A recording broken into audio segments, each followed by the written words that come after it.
નમસ્કાર વિદ્યાર્થી મિત્રો, ધોરણ 12 અર્થશાસ્ત્ર વિષયમાં આપણે પ્રકરણ 6 બેરોજગારી અનએમ્પ્લોયમેન્ટ આ ચેપ્ટર વિશેની વાત કરી રહ્યા છીએ. લાસ્ટ લેક્ચરમાં આપણે પ્રશ્ન 1 સમજી ગયા, બેરોજગારીનો અર્થ સમજાવો. આપણે એવી વાત કરી હતી કે પ્રવર્તમાન વેતન દરે કામ કરવાની ઈચ્છા, શક્તિ, આવડત અને લાયકાત ધરાવતા વ્યક્તિને કામ શોધવા છતાં પણ કામ ન મળે તો તેવી સ્થિતિ એટલે બેરોજગારીની સ્થિતિ. ટૂંકમાં કહીએ તો કામ કરી શકે એવી વ્યક્તિની કામ વગરની સ્થિતિ એટલે બેરોજગારીની સ્થિતિ. આગળ આપણે આજે પ્રશ્ન 2 ની ચર્ચા કરવાની છે. પ્રશ્ન 2, બેરોજગારીનું સ્વરૂપ જાણવા માટે શ્રી રાજકૃષ્ણએ રજૂ કરેલા માપદંડો સમજાવો. બેરોજગારીનું સ્વરૂપ જાણવા માટે શ્રી રાજકૃષ્ણએ જે 4 માપદંડો રજૂ કર્યા છે એના વિશેની આપણે અહીં વાત કરવાની છે. 3 માર્કમાં પૂછાય એવો ક્વેશ્ચન. શ્રી રાજકૃષ્ણએ જે 4 માપદંડો રજૂ કર્યા એના વિશેની આપણે ચર્ચા કરીએ એ પહેલા તો બેરોજગારીના સ્વરૂપ વિશેની થોડીક વાત કરીએ. જો બેરોજગારીનું સ્વરૂપ નક્કી કરવું હોય કે બેરોજગારીના પ્રકારો નક્કી કરવા હોય તો સૌથી પહેલા તો અર્થતંત્રનું સ્વરૂપ જાણવું જરૂરી છે. અર્થતંત્રનું સ્વરૂપ 2 પ્રકારનું હોય, વિકસિત દેશનું અર્થતંત્ર અને વિકાસશીલ દેશનું અર્થતંત્ર. વિકસિત દેશો એટલે એવા દેશો જેનો સંપૂર્ણપણે વિકાસ થઈ ચૂક્યો છે, જ્યારે વિકાસશીલ દેશો એટલે એવા દેશો જેનો સંપૂર્ણ વિકાસ થયો નથી પણ વિકાસની દિશામાં આગળ વધે છે. આવા દેશો એટલે વિકાસશીલ દેશો. America, Japan, France, Britain, Germany આ બધા વિકસિત દેશો છે. એની સામે ભારત, પાકિસ્તાન, શ્રીલંકા, બાંગ્લાદેશ આ બધા વિકાસમાન દેશો છે. વિકસિત દેશોના અર્થતંત્રમાં અને વિકાસશીલ દેશોના અર્થતંત્રમાં બેરોજગારીનું સ્વરૂપ કેવું જોવા મળે તો કે જુદું જુદું જોવા મળે. એમાં આપણે સૌથી પહેલા વિકસિત દેશોની વાત કરીએ. વિકસિત દેશોમાં ચક્રીય ફેરફારોને કારણે કે અસરકારક માંગના અભાવે બેરોજગારી ઉદ્ભવે છે. અર્થતંત્રમાં ચક્રીય ફેરફારો થતા હોય, ક્યારેક તેજીનો માહોલ હોય તો ક્યારેક મંદીની સ્થિતિ હોય. તેજીની સ્થિતિમાં લોકો દ્વારા વસ્તુઓ અને સેવાઓની માંગ વધુ માત્રામાં કરવામાં આવતી હોય અને આ માંગને પહોંચી વળવા માટે ઉત્પાદક પેઢીઓ ઉત્પાદનમાં વધારો કરતા હોય અને ઉત્પાદન વધારવા માટે અઢળક મૂડીરોકાણો કરતા હોય અને વધુ પડતા શ્રમિકોને ઉત્પાદન પ્રક્રિયામાં કામે રાખતા હોય. એટલે તેજીની સ્થિતિ હોય ત્યારે માર્કેટમાં માંગ વધારે, ઉત્પાદક પેઢીઓ દ્વારા થતું ઉત્પાદન વધારે, વધુ પડતા શ્રમિકોને રોજગારી મળતી હોય એટલે બેરોજગારીનું પ્રમાણ તેજીની સ્થિતિમાં સાવ ઓછું હોય. મૂડીરોકાણ વધુ થતા હોય પણ એની સામે અર્થતંત્રમાં જ્યારે મંદીની સ્થિતિ ઉદ્ભવે ત્યારે આનાથી વિરુદ્ધ દિશામાં સ્થિતિ જોવા મળે. એટલે કે લોકો દ્વારા વસ્તુઓ અને સેવાઓની માંગ ઘટી જાય. વસ્તુઓ અને સેવાઓની માંગ ઘટી જતા ઉત્પાદક પેઢીઓએ પોતાના ઉત્પાદનમાં પણ ઘટાડો કરવો પડે, મૂડીરોકાણો ઘટાડવા પડે, વધારાના શ્રમિકોને કામ પરથી છૂટા કરી દેવામાં આવે છે અને બેરોજગારીની સ્થિતિ ઉદ્ભવે છે. એટલે કહેવાનું એ છે કે અર્થતંત્રમાં તેજી મંદીના જે ચક્રીય ફેરફારો થતા હોય ત્યારે આ પ્રકારની બેરોજગારી વિકસિત દેશોમાં જોવા મળે. આવી બેરોજગારીને આપણે ચક્રીય બેરોજગારી તરીકે ઓળખશું. આ પ્રકારની બેરોજગારી કેવા દેશોમાં જોવા મળે તો કે વિકસિત દેશોમાં જોવા મળે. ત્યાં અર્થતંત્રમાં ચક્રીય ફેરફારો વધુ થતા હોય, ક્યારેક તેજીની સ્થિતિ તો ક્યારેક મંદીની સ્થિતિ. તેજીમાં અસરકારક માંગ જોવા મળે પણ જ્યારે મંદીની સ્થિતિ હોય ત્યારે અર્થતંત્રમાં અસરકારક માંગનો અભાવ જોવા મળે.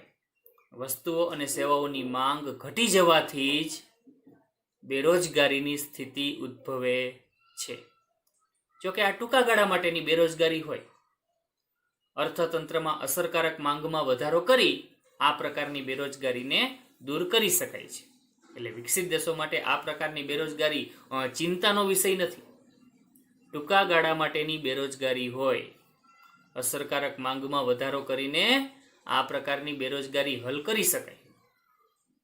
વિકસિત દેશોમાં જોવા મળતી બેરોજગારી મુખ્યત્વે બે પ્રકારની હોય. એક તો ચક્રીય બેરોજગારી, જેના વિશેની આપણે હમણાં વાત કરી, અને બીજી એક બેરોજગારી જોવા મળે ઘર્ષણજન્ય બેરોજગારી.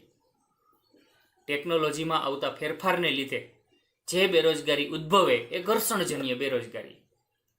જૂની ટેકનોલોજીના સ્થાને નવી ટેકનોલોજી આવે કે જૂની વસ્તુના સ્થાને નવી વસ્તુ આવે, એના લીધે જે બેરોજગારી ઉદ્ભવે એને આપણે ઘર્ષણજન્ય બેરોજગારી તરીકે ઓળખશું. સિમ્પલ એક એક્ઝામ્પલ અત્યારે આપી દઈએ આપણે એનું ઘર્ષણજન્ય બેરોજગારીનું. વર્તમાનમાં સ્ટીલના વાસણ આવી ગયા, બરાબર, ફાઈબરના વાસણ આવી ગયા, ડીશ ને બધું, મેલેમાઇન. તો આ પ્રકારના આધુનિક વાસણો આવવાથી માટીના વાસણો સાથે જે લોકો સંકળાયેલ હતા એ બેરોજગાર બન્યા. પહેલાના સમયમાં માટીના વાસણનો ઉપયોગ થતો, જ્યારે હવે સ્ટીલના વાસણ ઉપયોગમાં લેવાય છે. તો સ્ટીલના વાસણ માર્કેટમાં આવવાથી માટીના વાસણો સાથે સંકળાયેલા જે લોકો હતા એ બેરોજગાર બન્યા, કારણ કે માટીના વાસણની માંગ ઘટી ગઈ. તો આ પ્રકારની બેરોજગારીને આપણે ઘર્ષણજન્ય બેરોજગારી કહેશું. એ વર્તમાનમાં કોમ્પ્યુટર, લેપટોપ આવી ગયા, આથી ટાઈપરાઇટર, પહેલાના સમયમાં ટાઈપિંગ મશીન આવતા, આ ટાઈપિંગ મશીન ઉપર ટાઈપ કરવામાં આવતું. જો કે હવે કોમ્પ્યુટર આવવાથી આવા ટાઈપરાઇટરો બેરોજગાર બન્યા. તો આ પ્રકારની બેરોજગારીને આપણે ઘર્ષણજન્ય બેરોજગારી તરીકે ઓળખશું. એટલે વિકસિત દેશોમાં જોવા મળતી આ બે પ્રકારની બેરોજગારી છે, એક તો ચક્રીય બેરોજગારી અને બીજી ઘર્ષણજન્ય બેરોજગારી.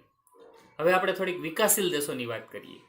ભારત જેવા વિકાસશીલ દેશોમાં બેરોજગારી માળખાગત સ્વરૂપની હોય. ભારત જેવા વિકાસશીલ દેશોમાં બેરોજગારી કયા સ્વરૂપની જોવા મળે? માળખાગત સ્વરૂપની જોવા મળે. માળખાગત ખામીઓને લીધે ભારત જેવા વિકાસશીલ દેશોમાં બેરોજગારી જોવા મળે. ભારત જેવા વિકાસશીલ દેશોમાં કેવી માળખાગત ખામી જોવા મળે જોઈએ. એક તો વસ્તી વૃદ્ધિનો ઊંચો દર હોય અને એના લીધે શ્રમનો પુરવઠો ખૂબ ઝડપથી વધતો હોય. તો બીજી બાજુ આર્થિક વિકાસ ઓછો હોવાથી રોજગારીની તકોમાં ખૂબ ધીમા દરે વધારો થતો હોય ને એટલે જ બેરોજગારી સર્જાય છે. શું વાત કરી આપણે ભારત જેવા વિકાસશીલ દેશો માટે? તો કે ભારત જેવા વિકાસશીલ દેશોમાં એક બાજુ વસ્તી વૃદ્ધિનો ઊંચો દર જોવા મળે છે, ખૂબ ઝડપથી વસ્તી વધતી જોવા મળે છે, ને એટલે જ શ્રમિકોનો પુરવઠો ખૂબ ઝડપથી વધે છે. તો એની સામે માળખાગત ખામીને લીધે દેશનો વિકાસ ઓછો રહેવાથી રોજગારીની તકોમાં ખાસ કોઈ વધારો થતો નથી. એટલે કે રોજગારીની તકો ધીમી ગતિએ વધતી હોય, એટલે જ શ્રમિકો જે દરે વધે એના કરતાં રોજગારી ધીમા દરે વધે અને બધા શ્રમિકોને કામ મળી શકે નહીં, એટલે જ અઢળક શ્રમિકોએ બેરોજગારીનો સામનો કરવો પડે. ભારતમાં સ્થિતિ આ જ છે. શ્રમિકોના પુરવઠામાં જે દરે વધારો થાય છે એની કમ્પેરમાં રોજગારીની તકોમાં ધીમા દરે વધારો થાય છે, એટલે જ ઘણા બધા શ્રમિકોએ બેરોજગારીનો સામનો કરવો પડે છે. આ પ્રકારની બેરોજગારી લાંબા ગાળા માટેની હોય, માળખાગત સ્વરૂપની બેરોજગારી ગણાય. આ બેરોજગારી કેવી ગણાય? માળખાગત સ્વરૂપની બેરોજગારી. કારણ કે અર્થતંત્રના માળખાની આ ખામી કહેવાય. દેશમાં જોવા મળતો ઊંચો વસ્તી વૃદ્ધિનો દર, દેશમાં જોવા મળતો ઓછો વિકાસ, આ બધી માળખાગત ખામીઓ છે. આવી માળખાગત ખામીઓને લીધે ભારત જેવા વિકાસશીલ દેશોમાં જે બેરોજગારી ઉદ્ભવે છે, યાદ રાખજો, આવી બેરોજગારી લાંબા ગાળા માટેની બેરોજગારી હોય. શું કામ લાંબા ગાળા માટેની? કારણ કે જ્યાં સુધી અર્થતંત્રના માળખાની આ ખામીઓ દૂર નહીં થાય ત્યાં સુધી આ બેરોજગારી દૂર થશે નહીં. જ્યાં સુધી દેશમાં વસ્તી વૃદ્ધિનો દર કંટ્રોલમાં ન આવે, જ્યાં સુધી દેશમાં વિકાસ ઝડપી ન બને, ત્યાં સુધી આ પ્રકારની બેરોજગારી દૂર થાય નહીં. એટલે જ એને લાંબા ગાળાની બેરોજગારી ગણી શકીએ. આ પ્રકારની સમસ્યા દૂર કરવી હોય તો શું કરવું પડે? તો કે અર્થતંત્રમાં મોટી ઉથલપાથલ કરવી પડે. આર્થિક, સામાજિક અને રાજકીય માળખામાં ફેરફાર લાવવા પડે. જે કંઈ આર્થિક માળખામાં, સામાજિક માળખામાં અને રાજકીય માળખામાં જે ખામીઓ છે, ખામીઓને દૂર કરવી પડે. આંતરમાળખાકીય સુવિધાઓ દેશમાં વધારવી પડે અને એ રીતે બેરોજગારીની આ સમસ્યા હલ કરી શકાય. જો કે આ બધી પ્રક્રિયા ખૂબ મુશ્કેલ છે, પડકારજનક છે, એટલે એમાં સમય લાગે. તો આપણે અહીં વાત કરી કે વિકસિત દેશોમાં કયા પ્રકારની બેરોજગારી જોવા મળે છે અને એના રીઝન કયા છે, અને વિકાસશીલ દેશોમાં કયા પ્રકારની બેરોજગારી જોવા મળે, કયા સ્વરૂપની બેરોજગારી જોવા મળે અને એના રીઝન કયા છે. હવે આપણે શ્રી રાજકૃષ્ણએ રજૂ કરેલા 4 માપદંડોની વાત કરવાની છે. બેરોજગારીનું સ્વરૂપ કે પ્રકાર જાણવા માટે શ્રી રાજકૃષ્ણ સમિતિ રિપોર્ટ 2011-12 દ્વારા નીચેના 4 માપદંડો રજૂ કરવામાં આવ્યા છે. કયા 4 માપદંડો? સમય, આવક, સંમતિ અને ઉત્પાદકતા. કયા 4 માપદંડો?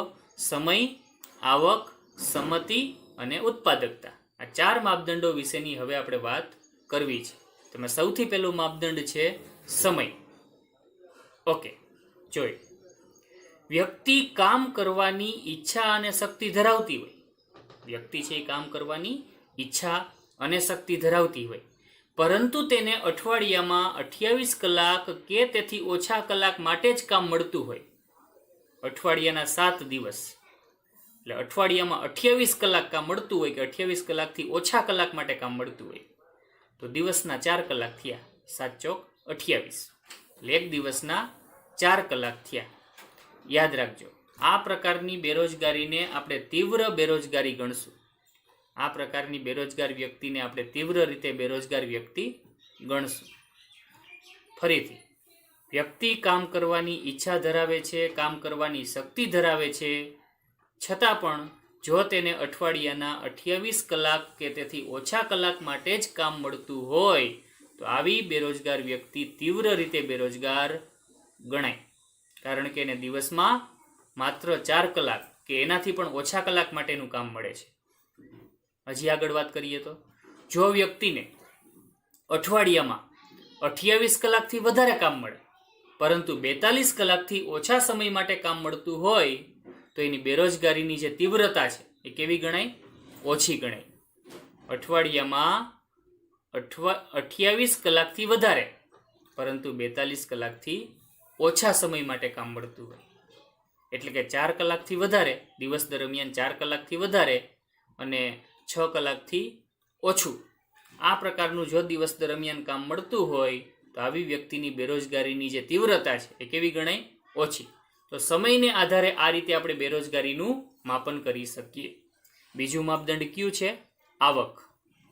જોઈએ, વ્યક્તિને પોતાના વર્તમાન કામમાંથી એટલી બધી ઓછી આવક મળતી હોય કે વ્યક્તિ ગરીબીની સ્થિતિમાંથી બહાર આવી શકતો ન હોય. ફરીથી, વ્યક્તિને પોતાના વર્તમાન કામમાંથી એટલી બધી ઓછી આવક પ્રાપ્ત થતી હોય કે એના લીધે વ્યક્તિ અને તેનું ફેમિલી ગરીબીની સ્થિતિમાંથી બહાર આવી શકતું ન હોય, એટલે કે વ્યક્તિની ગરીબીની સ્થિતિ દૂર થઈ શકતી ન હોય, તો આવી વ્યક્તિ આવકની દ્રષ્ટિએ બેરોજગાર ગણાય. ભારતમાં ગ્રામીણ વિસ્તારમાં આ પ્રકારની બેરોજગારી વિશેષ જોવા મળે છે. ઘણા બધા શ્રમિકો ખેતરમાં કામ કરતા હોય, પરંતુ એને પૂરતું વેતન મળતું નથી અને પરિણામે ગરીબીની સ્થિતિમાંથી બહાર આવી શકતા નથી. હવે આપણે એક એક્ઝામ્પલ જોઈએ. માની લો કે કોઈ એક વ્યક્તિને પોતાના પરિવારનું ભરણ પોષણ કરવા માટે 1 મહિનામાં 15,000 રૂપિયાની આવશ્યકતા છે. કોઈ એક વ્યક્તિને પોતાના પરિવારનું ભરણ પોષણ કરવા માટે દર મહિને કેટલા રૂપિયાની આવશ્યકતા છે? તો કે 15,000 રૂપિયાની આવશ્યકતા છે. પણ વ્યક્તિ પોતાના વર્તમાન કામમાંથી માત્ર 6,000 રૂપિયા જ પ્રાપ્ત કરી શકતો હોય, જો વ્યક્તિ પોતાના વર્તમાન કામમાંથી માત્ર રૂપિયા 6,000 મેળવી શકતો હોય, તો આવી વ્યક્તિ આવકની દ્રષ્ટિએ બેરોજગાર ગણાય. વ્યક્તિની જરૂરિયાત મંથલી 15,000 રૂપિયાની છે. વ્યક્તિ પોતાના વર્તમાન કામમાંથી માત્ર કેટલા રૂપિયા મેળવી શકે છે? તો કે 6,000 રૂપિયા મેળવી શકે છે. તો અહીં વ્યક્તિ આવકની દ્રષ્ટિએ બેરોજગાર ગણાય. ત્યાર પછીનું ત્રીજું માપદંડ સંમતિ.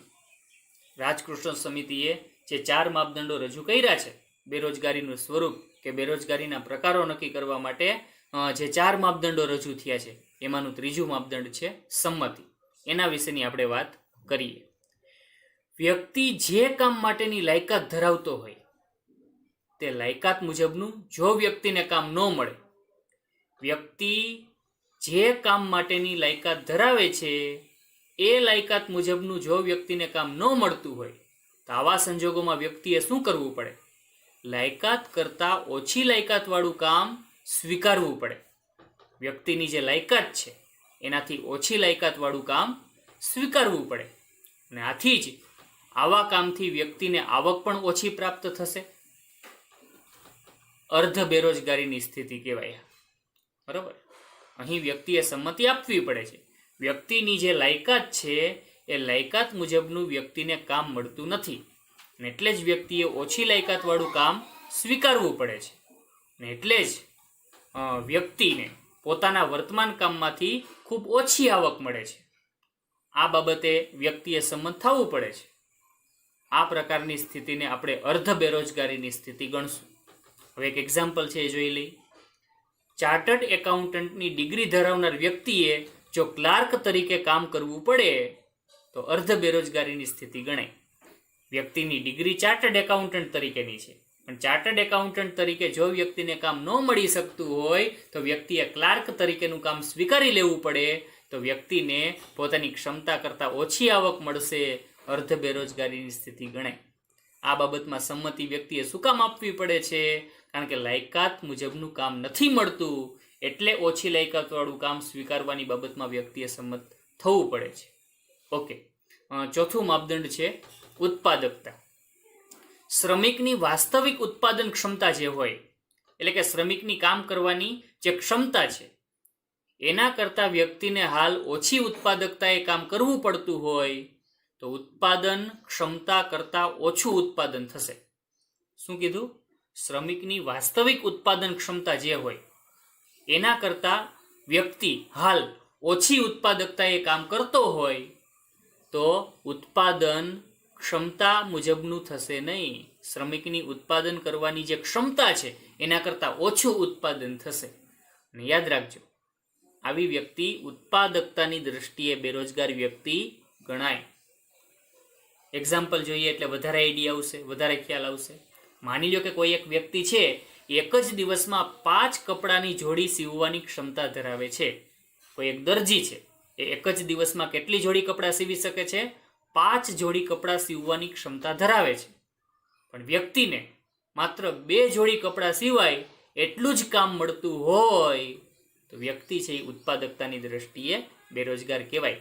એની ક્ષમતા તો 5 જોડી કપડાં સીવવાની છે, પણ સામે કામ એને એટલું મળતું નથી. 2 જોડી કપડાં સિવાય એટલું જ કામ મળે છે. આવી વ્યક્તિને આપણે ઉત્પાદકતાની દ્રષ્ટિએ બેરોજગાર વ્યક્તિ ગણશું. તો આ રીતે આપણે શ્રી રાજકૃષ્ણ સમિતિ દ્વારા જે 4 માપદંડો રજૂ થયા, સમય, આવક, સંમતિ અને ઉત્પાદકતા, આ ચારેય માપદંડોની આપણે અહીં વાત પૂરી કરીએ છીએ. ઓકે.